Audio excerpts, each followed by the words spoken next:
Eureka! The story so far. Things like to keep on doing what they're already doing. They don't like to start moving or stop moving. They are lazy. Another word for laziness is inertia. And now, mass.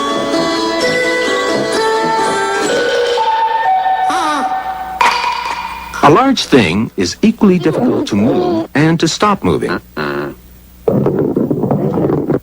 Whereas a small thing is easier to move and easier to stop moving.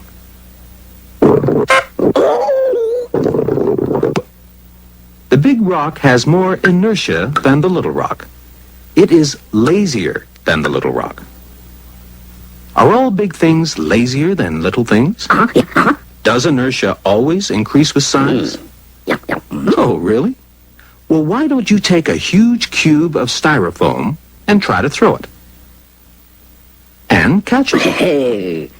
Then do the same with a small cube of lead. Do you still think big things are lazier than little things? The small cube of lead was more difficult to stop moving than the big cube of styrofoam. In this case, the small thing was lazier. It had more inertia than the big thing. So inertia doesn't always equal size, or volume, or bigness.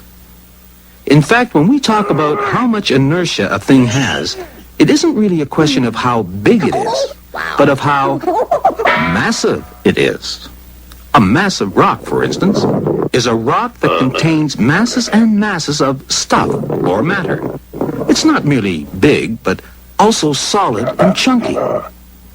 Like a massive bulldozer. Or a massive ball player. You don't push things like that around very easily, any more than you can stop them easily when they come charging at you.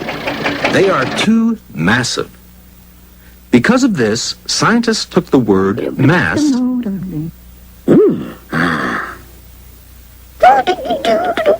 as a measure of inertia. The more the mass, the more the inertia. In spite of the fact that the styrofoam cube looks much bigger and more important than the little lead cube, it doesn't contain as much stuff. There's much less to it than there is to the lead cube. It has a far smaller mass.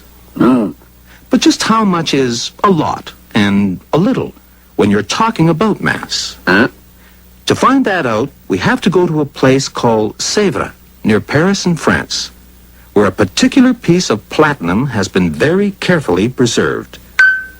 Scientists all over the world have agreed to call this little chunk of metal 1 kilogram, which is very convenient, because if you take a balance and put this piece of platinum on one pan and put any object you like on the other, a pebble, let's say, then if they balance exactly, you know that the pebble has a mass of exactly 1 kilogram.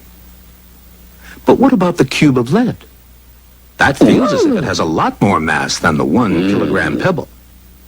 Well, all we do is put the cube in one pan of the balance, have a whole lot of copies of the platinum kilogram made up, pile these standard kilograms in the other pan until they balance the lead cube, and then count how many there are. 1, 2, 3, 4, 5, 6, 7, 18, 19, 20. There! Now we know that the lead cube has a mass of exactly 20 kilograms. Of course, we can do the same with the big important-looking cube of styrofoam. 1, 2... Sorry, you have only 2 kilograms of mass. So the lead cube has 10 times more mass than the styrofoam cube. Which explains why it's 10 times more difficult to push around. Bye.